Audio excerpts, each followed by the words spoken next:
नमो नमः मित्राणि।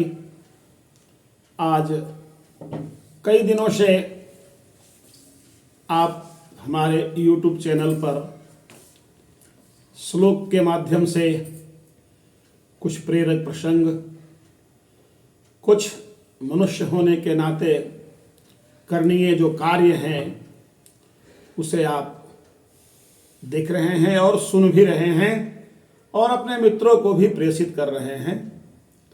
ये श्रृंखला आगे चलती रहेगी। बीच बीच में कुछ और भी प्रसंग मैं आपको सुनाऊंगा। आज मैं एक प्रसंग लेकर के अभी आपके सामने उपस्थित हुआ हूं और प्रसंग है महाराज भोज से संबंधित। हम सब जानते हैं महाराज भोज को। उन्होंने अपने राज्य में एक घोषणा करके रखी थी कि हमारे राज्य में जो लोग संस्कृत में काव्य की रचना करेंगे वही रह सकते हैं, दूसरा कोई व्यक्ति नहीं रह सकता है। अर्थात सबको इतना ज्ञान होना चाहिए, इतना पढ़ा लिखा होना चाहिए कि वो काव्य की रचना कर सके। पूरे राज्य में घोषणा हो चुकी थी। जगह जगह प्रजा इसका पालन कर रही है कि नहीं, कहीं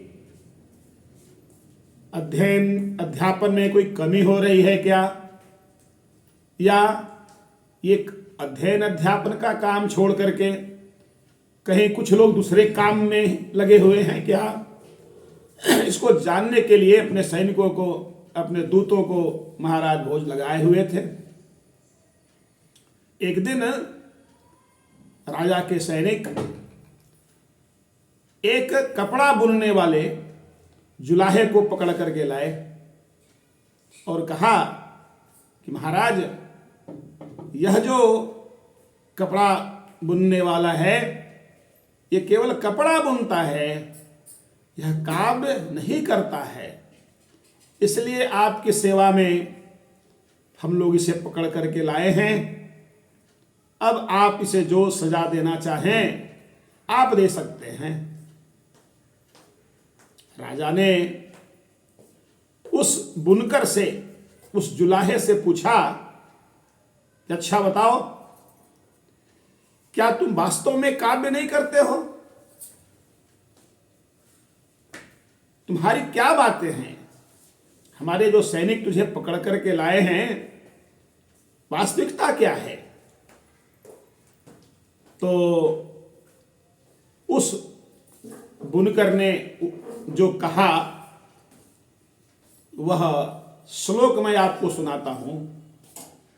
उसने कहा, काव्यं करोमि न हि चारुतरं करोमि, यत्नात् करोमि यदि चारुतरं करोमि।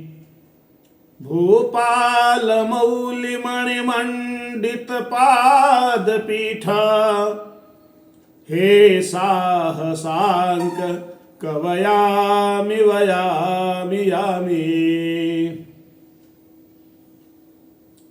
राजा सुनकर बड़े प्रसन्न हुए, किंतु उस बुनकर ने जो कहा था, जरा श्लोक का अर्थ भी समझिए।